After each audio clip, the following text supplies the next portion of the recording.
कविराज, अहो कपिलाताई अजून आल्या नाही बाजारातून. मला प्रसाद करायचाय. अहो येतच असतील त्या. गयते सगळा बाजारात आणलाय. हो घ्या. सुंदरा मावशी, अहो सुंदरा मावशी. अहो काय झालं कपिलाताई? नाही, बाजाराला गेले होते ना, सगळं बाजारात आणलेलं आहे. हा घ्या, देते त्यांच्याकडे. द्या थोडासा चहा.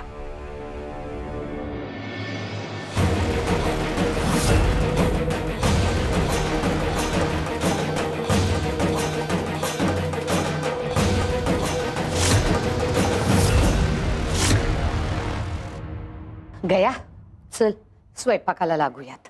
हो.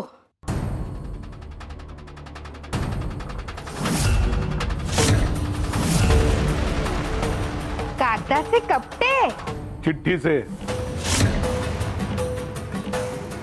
चिठ्ठीचे. हो, त्याच चिठ्ठीचे जी विमलाने तिच्या लेखासाठी लिहिली होती.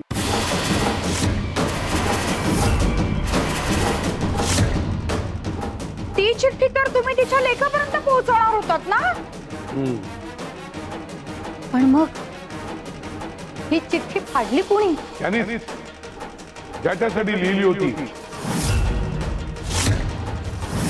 म्हणजे विमलाच्या लेखाने? हो, शिवानी. शिवानी? म्हणजे चिठ्ठी त्याच्यापर्यंत पोहोचली होती, बरोबर ना? स्वामी, म्हणजे त्याने ती चिठ्ठी वाचली का? नाही, न वाचताच फाडून टाकतात. म्हणजे स्वामी, विमलाताईंचा निरोप त्यांच्या मुलापर्यंत पोहोचलाच नाही. नाही, मग तो काही एवढ्यात येणार नाही. सुंदरे, येईल तो, त्याच्या वेळेला येईल. मला ना एक प्रश्न आहे स्वामी. जर तुम्हाला आधीच ठाऊक होतं की तो चिठ्ठी वाचणारच नाही, मग तुम्ही ती चिठ्ठी त्याच्यापर्यंत पोहोचवलीतच का? हो, माहीत होत ती चिठ्ठी त्याच्याकरताच लिहिली गेली होती, पण त्या चिठ्ठीची गरज त्याच्यापेक्षा त्याच्या आईला जास्त होती. हरवलेली व्यक्ती लगेच परत येत नाही, पण तोपर्यंत मनाला जगण्यासाठी एक आशा लागते. विमलाच्या मनात गेल्या 2 वर्षांपासून एकच सल होती, माझा निरोप माझ्या लेकरापर्यंत पोहोचत नाही. आज तिच्या मनाला एवढा तरी दिलासा मिळाला. तिने आपल्या लेकरासाठी लिहिलेला निरोप त्याच्यापर्यंत पोहोचला. खरंच स्वामी देवा, तुम्ही तुमच्या प्रत्येक भक्ताचा किती विचार करता. एखादी समस्या त्यावेळेला सुटणारही नसेल, पण ती सुटेपर्यंत त्या भक्ताला त्रास होऊ नये, त्याला त्या दुःखाची झळ कमी बसावी, यासाठी किती काळजी घेता त्याची. सुंदरे, गुरुचं हेच तर काम असतं. मार्गावरचे सगळे काटे प्रत्येक वेळेस काढून टाकता येत नाही, कारण काही काटे माणसाला शिकवण्यासाठी असतात. पण त्या काट्यांवरून चालताना त्या भक्ताचे पाय रक्तबंबाळ होऊ नये एवढी काळजी गुरु नक्की घेतो. पण स्वामी, तुम्ही विमलाच्या मुलाला म्हणजे शिवाला अक्कलकोटला का घेऊन येत नाहीये? नाही म्हणजे तुम्ही ठरवलं तर काही अशक्य नाहीये तुम्हाला. हो स्वामी, एकदा का तो इथे आला ना की रामाप्पालाही कळेल आणि त्याचं तोंडही बंद होईल. हा, सुंदरे, आज जा आणि वाळूचं घड्याळ घेऊन ये. मी आणते ना स्वामी, मी काम करते तुमचं.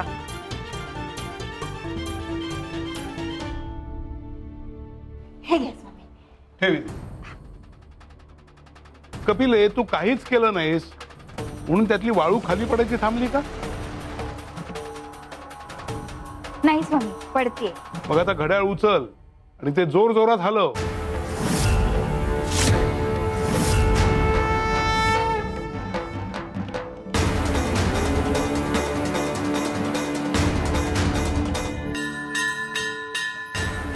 आता सांग, तू ते घड्याळ एवढ्या जोरात हलवलंस म्हणून तो वाळू पडण्याचा वेग वाढला का?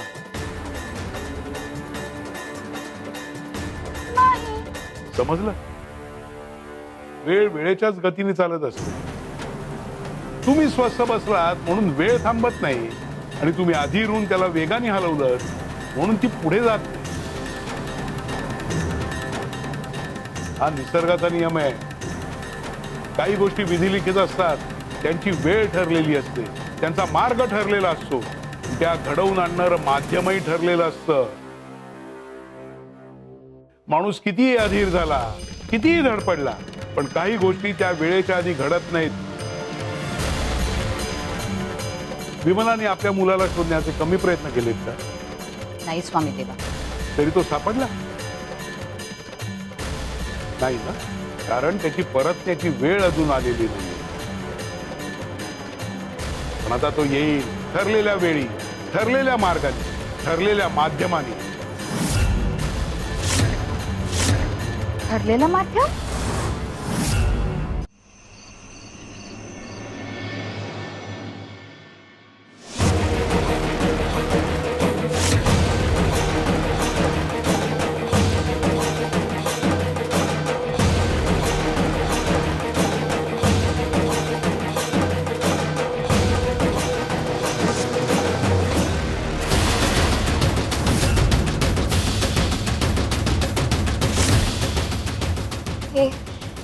हे काय होतं? त्या आजी त्या लहान मुलीला घेऊन बसल्या होत्या. त्या विडात चमकणारा तो स्फटिक, मग कोणीतरी तो विडाच बदलला. पण कोणी? ती आजी कोण होती? आणि हे सगळं मला स्वप्नात का दिसलं? तो विडा कसला होता? त्यातला स्फटिक कोणाचा होता? आणि तो विडा बदलणारे ते हात कोणाचे होते? मागेही मला त्या विड्याचे भास झाले होते, आणि आता हे स्वप्न. या सगळ्या मागे नक्कीच काहीतरी आहे. पण काय? कदाचित अक्कलकोटला पोहोचल्यावर मला या सगळ्या प्रश्नांची उत्तरं मिळतील.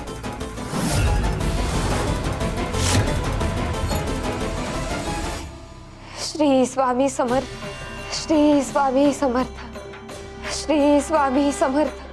स्वामी, हा गुरुपौर्णिमेचा पवित्र महिना.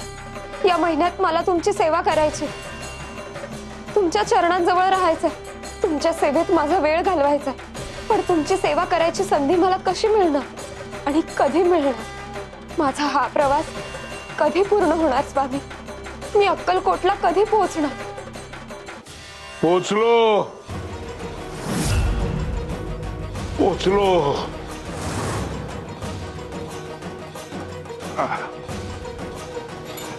सावकाश आजोबा, सावकाश. बसा.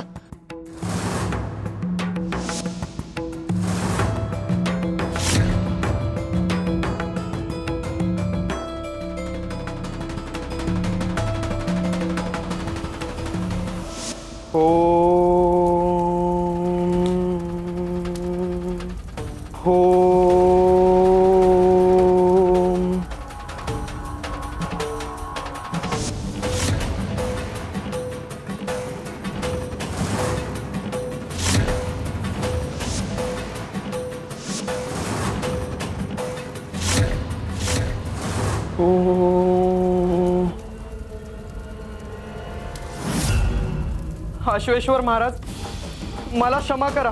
माझ्याकडून घोर अपराध झाला.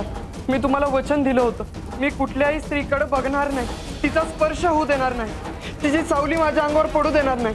पण आज माझ्याकडून हे वचन मोडलं. त्या तरुणीने मला स्पर्श केला. मला माफ करा महाराज, मला माफ करा. पण या आज्ञेचं मी प्रायश्चित्त भोगेन. आजोबा ठीक आहात ना? काय म्हणलीस बाळ? आजोबा, आजोबा नातच आहेस तू माझी. काय? म्हणजे नातीसारखीच आहेस बघ.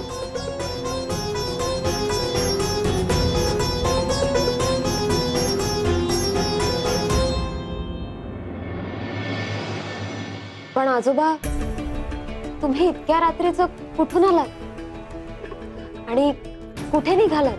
कुठून आलो ते महत्वाचं नाही पोरी, कुणासाठी आलो हे महत्वाचं आहे बघ. अगं तुझ्या वाणीच आमच्या इतर काही नातेवाईकांना भेटायला आम्ही आलोय. माझ्यासारख्या? बाळा, गुरुपौर्णिमेचा विशेष महिना आहे ना. या महिन्यात समध्यांनाच आमची आठवण येते बघ. तुमची? कुणी मनातल्या मनात हाक मारत, कुणी भेटायची आज धरत, कुणी सेवा करायची इच्छा व्यक्त करत, आणि कुणीतरी आमच्यापासून दूर जाऊन पण आम्हाला शोधत असत. आणि त्यात तू जवानीच एक नातू आहे बघ आम्हाला. नातू? हा, नातू घर सोडून गेलाय, आपलीच वाट शोधत लई लांब गेलाय. पोट कधी कधी माणूस योग्य वाट शोधायला घरातून बाहेर पडतो आणि चालता चालता चुकीच्या वाटेवर जाऊन पोचतो बघ. त्याला बी शोधत होत. मग सापडला का तुमचा नातू? सापडला नाही. पण आम्ही त्याच्यापर्यंत पोहोचलोय हे अजून त्याला ठाव नाही बघ.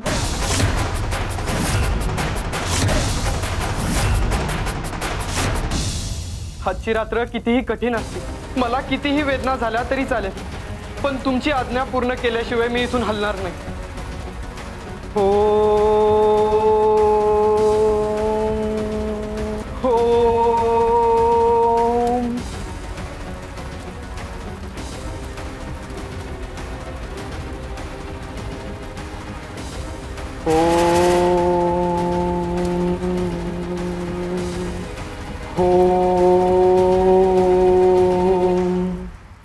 शिवा, माझा शिवा.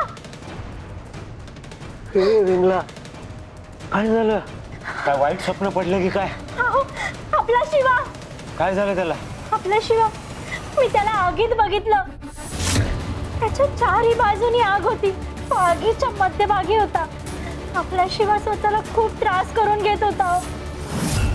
आगीच्या ज्वाळा त्याला होरपळत होत्या. ए विमला, तू घरात आहेस? तुला स्वप्न पडलं होतं? स्वप्न? अहो, पण असं स्वप्न का पडेल मला? अगं, दिवस रात्र त्याचाच विचार करतेस, त्याचीच काळजी करतेस, आणि रात्री पण डोक्यात तुझ्या तेच चालत असतं, म्हणून ते स्वप्न दिसतं. स्वप्न आहे ते. नाही हो, माहित नाही का, मला हे साधं स्वप्न वाटत नाहीये. आपल्या शिवासोबत नक्कीच असंच काहीतरी घडतंय. आपला शिवा संकटात आहे हो. हे विमला, उगाच काहीतरी असल्या गोष्टी डोक्यात आणू नको. चल झोप आता. नाही, माझं आईचं मन आहे, आणि जर माझ्या लेकराला वेदना होत असतील तर त्याची चाहूल मला नाही लागणार का? अहो अहो, चला ना, आपण त्याला आत्ताच्या आत्ता शोधायला जाऊ. चला ना. अगं, कुठे? आपल्या शिवाला शोधायला, आणि आत्ताच्या आत्ता. आत्ता? हो. अगं, बघितलंयस का रात्र किती आहे ते? असंही आपण पहाटे निघणारच आहोत, आणि त्या स्वामींना मी आव्हान दिलंय की मी माझ्या मुलाला घेऊन परत येईन. काळजी करू नकोस. नाही, मी पहाटेपर्यंत नाही थांबू शकत. माझं मन खूप घाबरतंय. चला, आपण आत्ताच्या आत्ता निघूया. मी तुमच्या पाया पडते. आपल्या शिवाला काही झालं तर? ठीक आहे, तशी तयारी झालीच आहे प्रवासाची. निघूया आपण आत्ताच.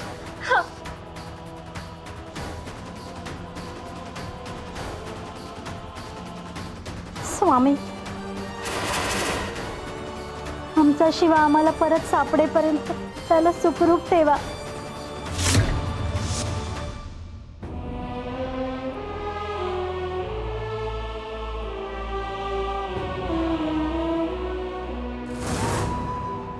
आजोबा, घ्या पाणी प्या.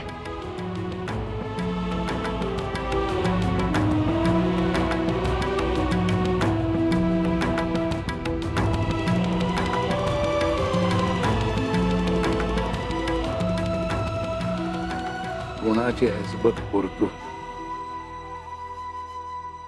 का हो आजोबा? मगाशी आम्ही चालत येताना तू बघितलंस, आमचे पाय लय दुखताय, मग तू लागलीच आम्हाला बसवलंस, माझे पाय दाबायला लागलीस. मग मगाशी तर तुम्ही म्हणालात ना, तू नातच आहेस माझी. मग नातीने आजोबांचे पाय चेपले तर त्यात कसलं कौतुक? होय तर. अगं, नातीचा हक्कच असतोय तो. खरं सांगू आजोबा, माझ्या आयुष्यात असं कोणीच नाही. लहानपणापासून वाटायचं आपलंही कुणीतरी असावं, कुणीतरी हक्काचं, ज्याची आपण सेवा करावी, काळजी घ्यावी. त्यांच्यासाठी काहीही केलं तरी मनाला समाधान मिळावं. आणि कधी मन खचलं तर काळजी करू नको, मी आहे असं म्हणणार. पण बाळा, अगं तुझ्या आयुष्यात कोणी बी नाही असं का बोलतेस? आम्ही आहोत ना. एक सांगू आजोबा, आपली भेट आत्ताच झाली, पण असं वाटतंय आपण या आधीही भेटलोय. माहित नाही का, असं वाटतंय आपलं नातं जन्मोजन्मींचं आहे. बाळा, काही नात्यांना ओळख करून द्यावी लागत नाही.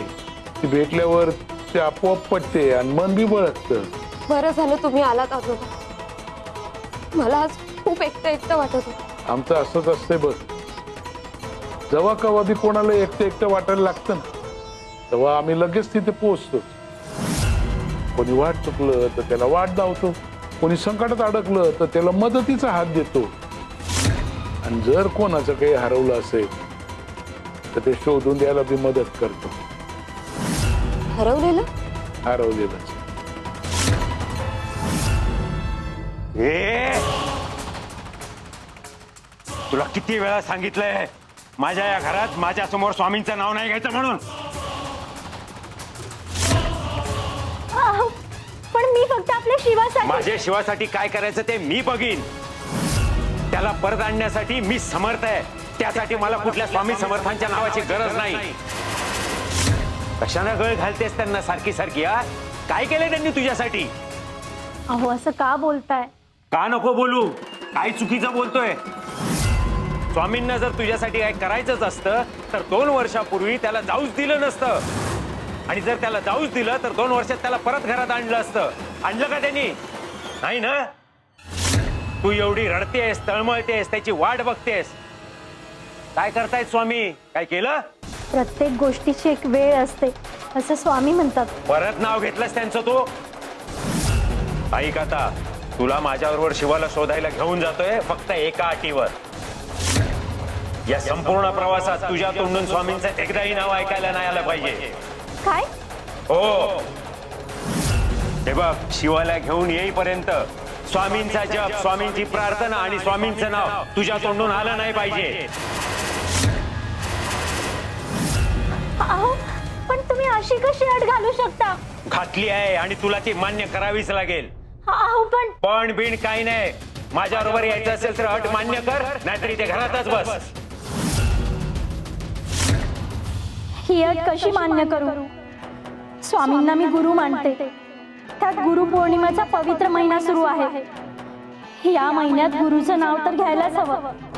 जितक्या वेळा घेऊ तितका उद्धार होईल. हे विमला, कसला विचार करते? अट मान्य आहे ना? हो मान्य आहे.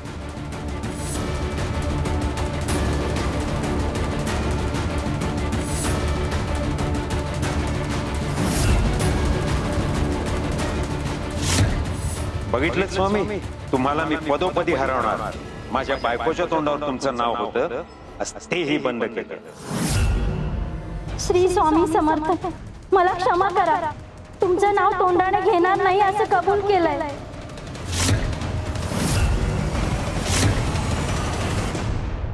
आम्ही आहोत तुझ्या पाठीशी.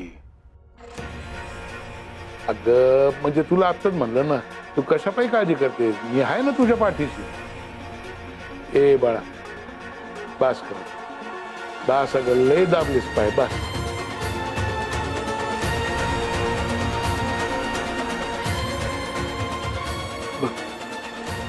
बस.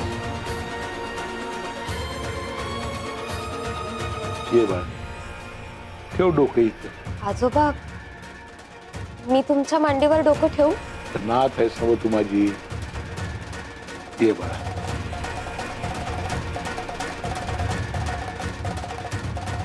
अंगाशी लय दगदग झाली ना पोरी. एकटी चाललीस, लय सहन केलंस. कधी परिस्थिती बरोबर लढलीस, कधी माणसांची आणि कधी सवताच्या नशिबाशी. लय उन्हाळे सोसलेस, आता सावलीची येळ येते. लय काट्या कुट्यावरून चाललीस बाळा. आता फुलांच्या पायघड्या तुझी वाट पाहते. लई दुःख पाहिलीस बघ, पण आता चांगले दिस आणि सुखी आयुष्य तुझी वाट बघते बघ. खरंच? तुझी बी आणि आमच्या नातवाची बी.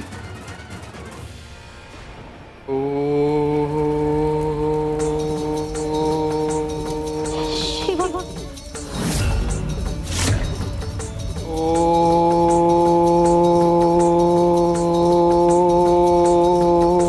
शिवा आई, हा तर आईचा आवाज वाटतो. नाही, हे कसं शक्य आहे? आईला तर माहीतच नाही मी कुठे. ती इथे कशी येईल?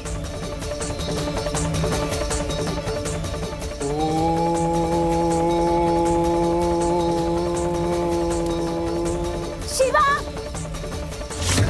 शिवा आई, तू खरंच आली आहेस का? की मला भास होत आहे? माझे कान वाजतायत. नाही, मला विचलित होऊन चालणार नाही. गुरुदेवांची आज्ञा आहे. संपूर्ण रात्र मला आत्मक्लेश पूर्ण करावाच लागेल. मध्यातून उठलो तर त्यांच्या आज्ञेचा अवमान होईल. नाही, काही झालं तरी मला जागा सोडून चालणार नाही.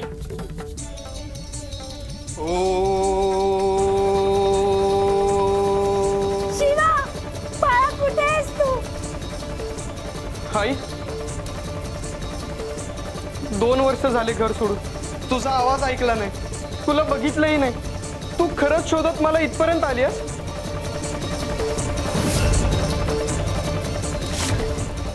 आई, आई तू इथे? आई, शिवा बाळा आई,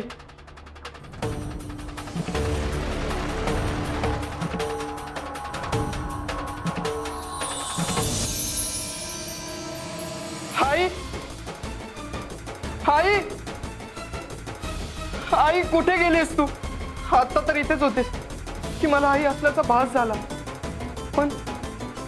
पण का आज अचानक आईचा भास का झाला? 2 वर्ष झाले मी घर सोडले, एकदाही असं झालं नाही. मग आजच का?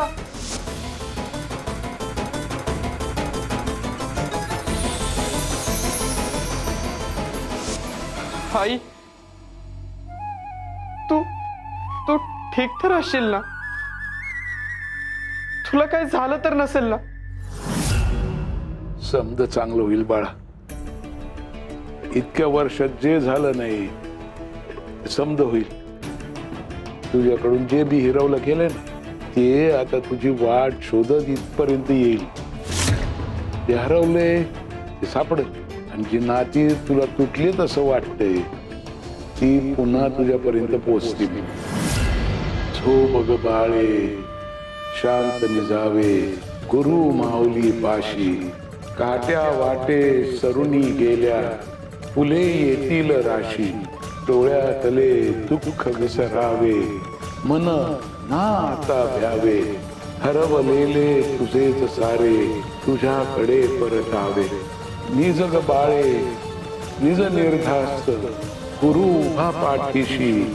काळोखाची रात्र सरावी पहाट येई दाराशी. झोप ग बाळे शांत निजावे गुरु माऊली पाशी. गुरु माऊली पाशी. बाळा, गुरुला रक्षण करणारा पिता होता येतं आणि वेळ आलीच तर मायेचं पांघरून घालणारी माऊली बी होता येतं. इथे एका लेकराला माऊलीची गाठ घालून द्यायची आहे आणि तिथे एका माऊलीला तिच्या लेकराची गाठ घालून द्यायची आहे. गुरुपौर्णिमेचा पवित्र महिना आहे बघ. गुरुच्या दारी आलेल्या कोणाची बी ओंजळी कमी राहता कामा नये. तुला तुझं हरवलेलं नशीब परत मिळवून द्यायचंय आणि त्या माऊलीला तिचा हरवलेला मुलगा. तुम्हा दोघींवर अन्याय झालेला आहे आता दोघींना बी न्याय मिळवून द्यायची वेळ आली आहे. झोप ग बाळे, शांत निजावे, गुरु माऊली पाशी, काळो खाची रात्र सरावी, पहाट येई दाराशी, पहाट येई दाराशी.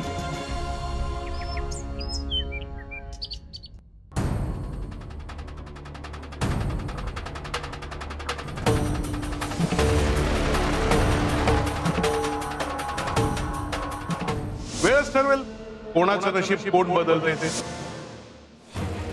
स्वामी, मी माझ्या मुलाला शिवाला शोधायला निघालोय आणि लवकरच आणून तुमच्या समोर उभं करीन. आणि ज्या दिवशी मी अक्कलकोटला परत घेऊन येईन त्याला, तेव्हा सगळ्या गावकऱ्यांसमोर तुम्हाला मान्य करावंच लागेल की तुम्ही कोणाचं नशीब बदलू शकत नाही. मी नशीब बदलू शकतो स्वामी, तुम्ही नाही. खोटारड्यात तुम्ही. मी तुमचा खोटारडेपणा सिद्ध करीन सगळ्यांच्या समोर.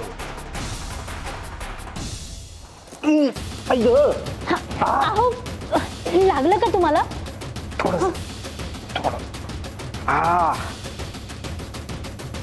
मनातल्या मनात शिव यांच्या लाखोल्या वाहिल्या की ठेच कळायला होतच.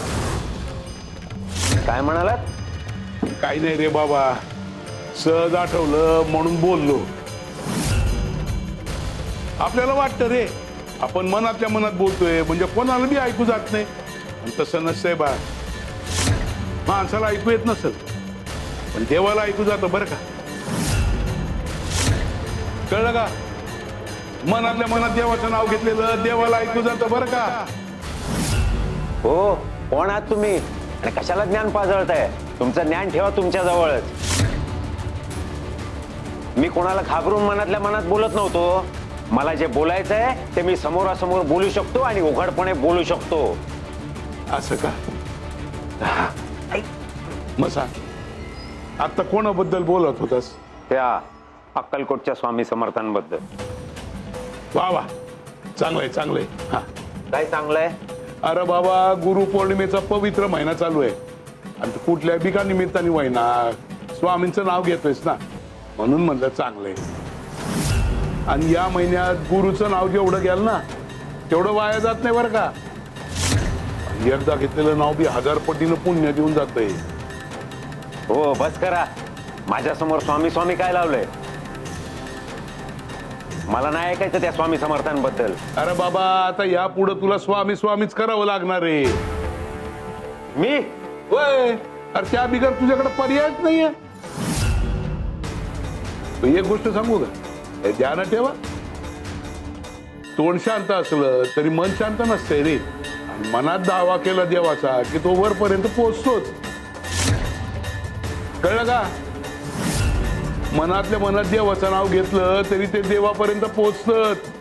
हा,